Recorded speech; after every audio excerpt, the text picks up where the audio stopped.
On this Thursday, glad to have you with us. Glad if you're catching the early show, man. Glad you came in out of a beautiful evening. That's saying something.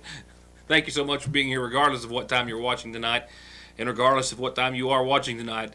A lot of news to cover.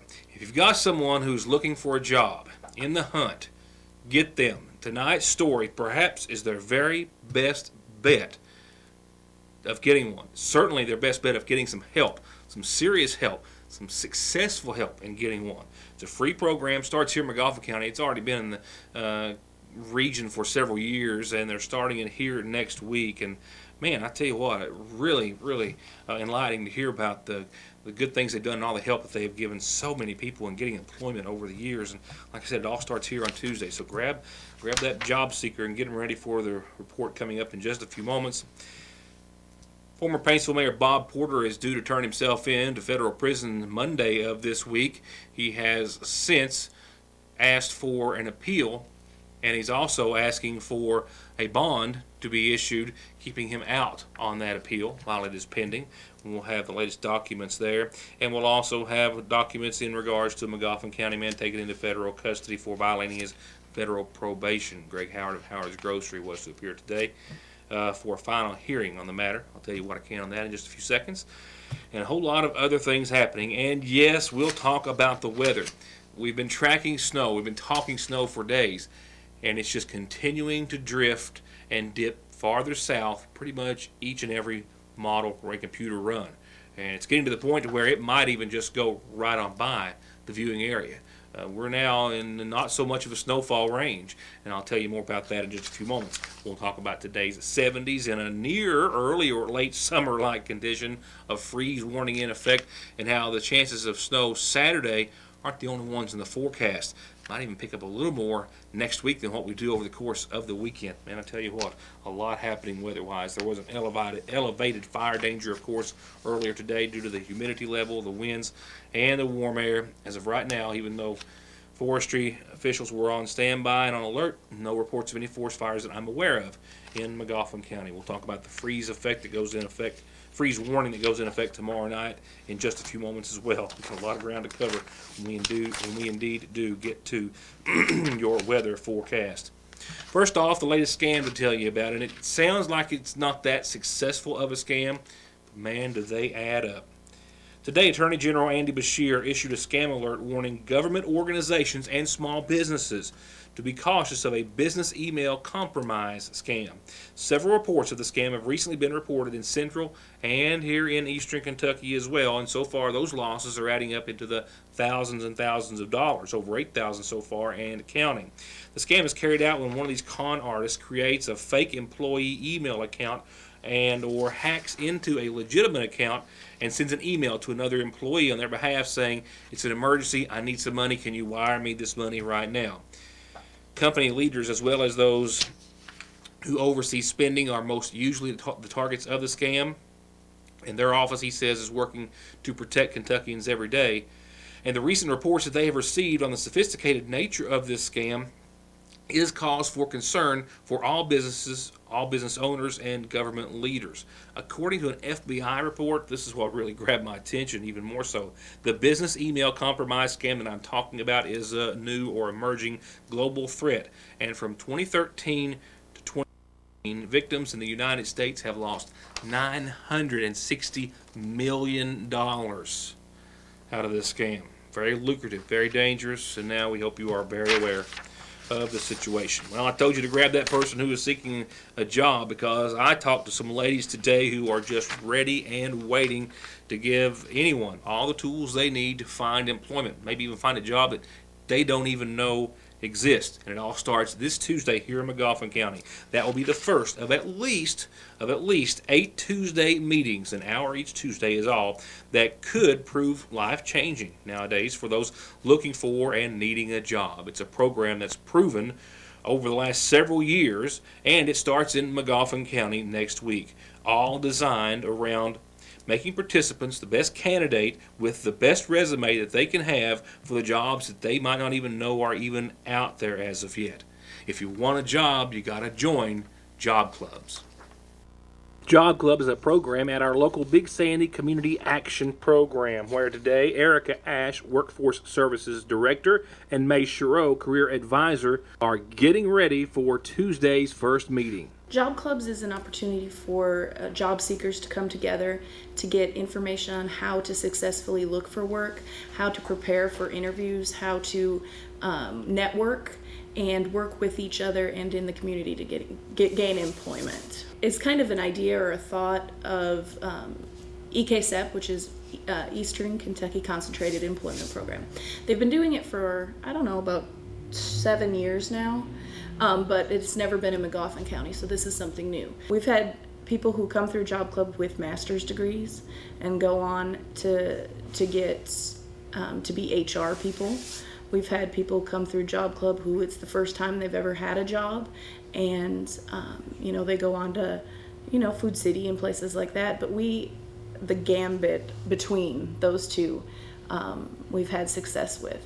In Johnson County, a few years ago, we had 30 people get jobs out of the 45 that attended that session. So it can be very successful, but it's also, job seeking is about how much are you willing to put into it yourself. This is a group of people who are coming to Job Club. They want to work, they're ready to work, they just need some skills that we can teach them to gain employment. And a big part of getting a job is, of course, getting your resume together. And if it's been 10, 20, maybe even 30 years since you last did one, well, the process has changed a little bit. And if this is your first time around, it doesn't matter. They still have all the experience you need. I've had master's level training. I've done hundreds of resumes.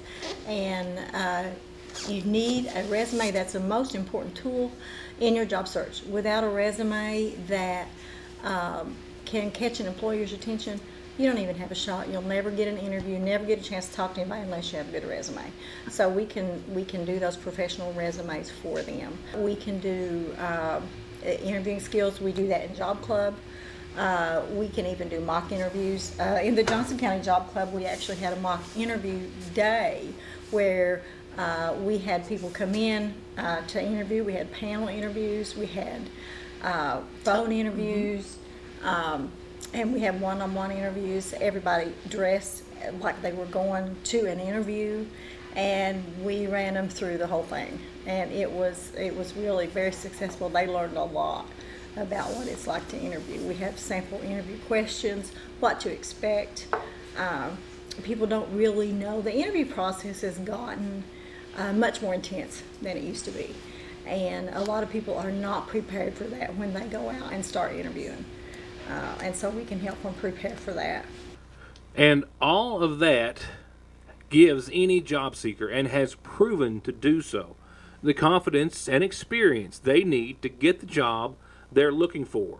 You get pretty hard on yourself when you're looking for work and you can't find it in the time that you think that you should have already found a job, or the fact that you just haven't had a job for a long time. It's kind of a depressing situation. So having people together and being able to say, here's where I succeeded this week, and holding, kind of feeling held accountable to the rest of the group, and there's some successes we can celebrate along the way, to not get so down on yourself during that job search. So Job Club can help with that as well. Also, one of the things that we like to do is bring in employers, so that way you can get a employer to tell you exactly what they're looking for in a job seeker. They may or may not be hiring, but when they come in, they're going to say, I'm looking for people to wear this type of clothing.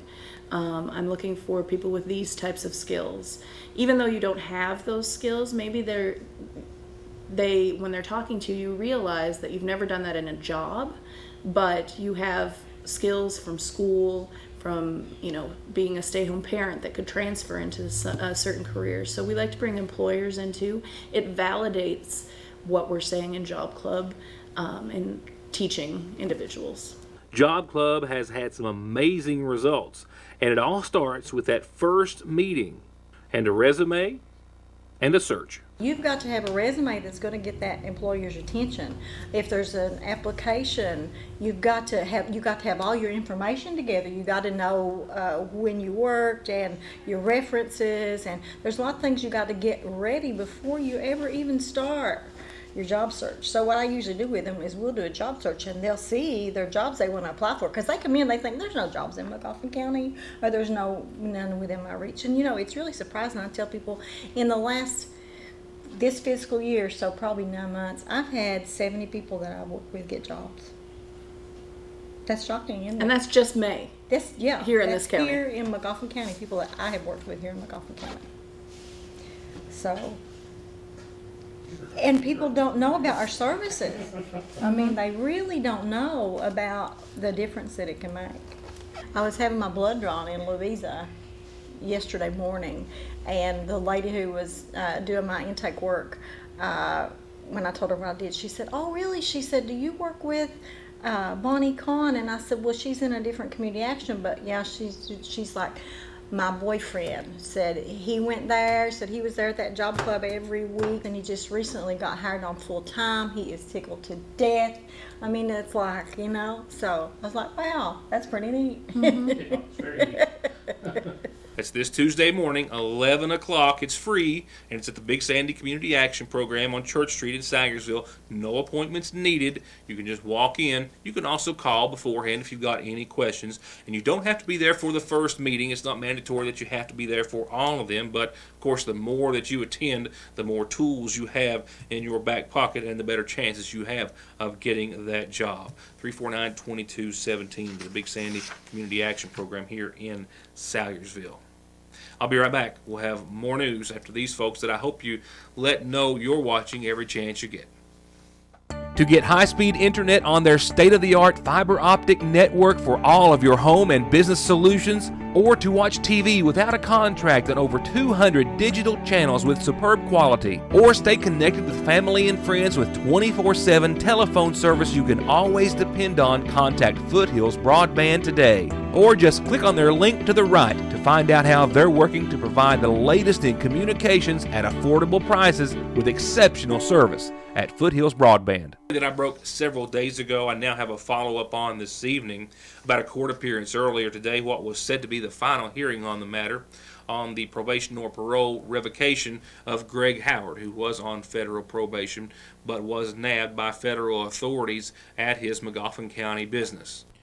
After being taken into custody more than a week ago after a raid on Howard's grocery on Lick Creek, Greg Howard made a court appearance just days ago, and in that court appearance it was noted during the proceeding that he was considered to have gotten off lucky, said the court, in regards to his first go-around after being indicted back in October of 2013 for conspiracy to distribute oxycodone, getting time served and probation. But apparently the court and authorities allege that he has since been distributing oxycodone yet again, taken into federal custody and kept in custody. He did appear today, what was said to be his final hearing on the matter for consideration of revoking his parole. Well, he did make the court appearance, but there's no finality to it as of right now. The only page of the court document that I could find that was filed says that he did appear before the United States judge earlier today. And also, the court continues this matter, saying that after they heard from counsel and the defendant, Howard, having stipulated to the violations in the supervised release violation report that was presented, the court is now going to continue the matter in a general fashion. It only noted that proceedings held at the bench will remain under seal. Should a transcript be made, it was further ordered that Howard be remanded continually to the United States Marshal Service. He will remain in federal custody, but it appears as though there was at least no determination, or at least none filed that I can find in regards to an official revocation of his probation or parole. We also still believe that there is now an ongoing or new investigation into what authorities believe was a continued distribution of oxycodone after receiving his probation over the past, we don't know how long, but documented in at least the past month or so. It says in earlier documents that they are considering or believe that he has been distributing oxycodone in the same location and in maybe or similar to the same manner. Still in federal custody, but no final judgment as of yet. I got 2 big birthdays for 2 little people on tonight's McGoffin Farm Bureau community calendar. Happy 7th birthday to Kylie Danielle Reisner. Love Dad, Shauna, family, and friends. That's a happy 7th birthday, you heard me, to Kylie Danielle Reisner. Oh, I almost let the cat out of the bag on that one. That next big birthday for a special little person not till tomorrow. Just caught myself. So, got a birthday for tomorrow. That's always good news. The Elk Creek Free Will Baptist Church is still having revival. Still 7 o'clock nightly. You're still invited by Pastor Paul Heiner and everyone at the Elk Creek Free Will Baptist Church. And a reminder that tomorrow will be the last day for sign-ups for all divisions of youth baseball and softball here in McGoffin County. That's right. The rosters are almost full, and there's very likely they won't be able to take anybody after tomorrow's last sign-up date. So tomorrow, 5 to 6 at your Sagersville Subway. For anyone who's going to be 4 or, the age, how it works, at least 4 by May the 1st. So keep that in mind. Last sign-up tomorrow, 5 o'clock at your Sagersville Subway. 4-H's Shooting Sports Club is going to have their first meeting of this year this Saturday at 6 o'clock. I have no cancellations due to the weather or anything, so as far as I know, they're carrying on as planned at the McGoffin County Extension Office. If you have any questions, give them a call tomorrow at 349-1236. Starting this Sunday, revival at the Coon Creek Church. That's right, starting Sunday night at 7 with Herschel Wright and Jimmy Conley. Pastor Herman Russell invites you to join them. Come and be a part of revival at Coon Creek. And anyone can come and be a part of the SAFE Coalition or McGoffin County Teen Coalition meetings. They're open to the public. They're at the McGoffin County Health Department. The next was this Wednesday at 1. And you can always come and be a part of our community calendar. All you have to do is tell me. We'll tell everyone about it. Your church, group, club, organization, or your special anniversary or birthday wish. It's that easy. And a reminder that services for 77-year-old Jimmy Randall, Chico Salyer, are going to be held starting at 2 o'clock Saturday. He's survived by his wife, Bertie Kay, sons John Randall and Jimmy Wendell, and daughter Laura Jane. Visitation is going to be after 1 o'clock tomorrow at the McGoffin County Funeral Home and at the Licking River Baptist Church on Saturday from 9 to 1, and then services will be at the church at 2. Burial will be at the Bruce Arnett Cemetery at Sublette. In lieu of flowers, you can make contributions to the McGoffin County Christians Care Fund, the Licking River Baptist Church, or the Alzheimer's Research Foundation in his honor. I'll be right back.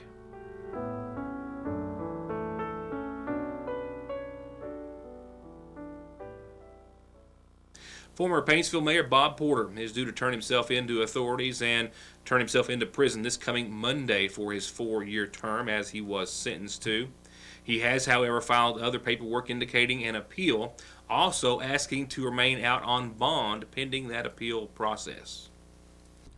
Porter notes that he doesn't expect an answer on his bond request before he has to turn himself into authorities, but nonetheless is still requesting a bond to be able to remain free pending the appeal process in and of itself.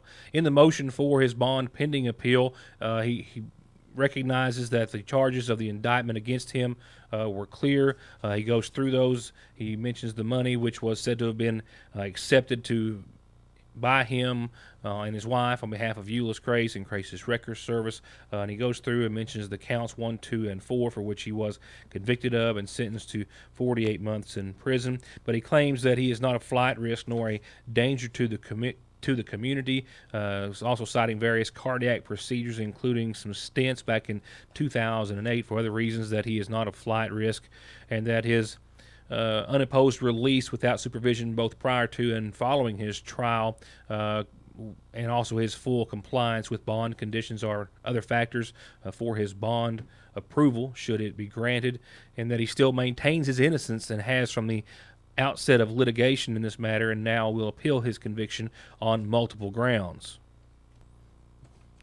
Some of those grounds, he claims the government improperly presenting deposition testimony of a critical witness as evidence at the trial over defense's objection, It details that argument that the government's case agent was allowed to read at trial a witness's statements included in an FBI 302 in violation of the prohibition on hearsay evidence, and he details some other conditions for which he believes that he should be granted an appeal on the case.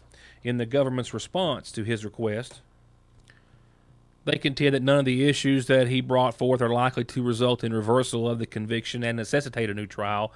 And in his arguments, Porter misstates the facts regarding procedures and rulings at trial, and he attempts to apply case law that is not applicable to those facts, and that two of the alleged errors were not preserved for appellate review. And even if some did occur, the government contends that it would not constitute plain error requiring reversal of a conviction. And for those reasons, the government says or contends to the judge and the court that the motion for release pending appeal should be denied. The judge has not ruled on the motion as of yet. The most recent response by the government was just filed on yesterday's date. We'll let you know when the next documents are filed.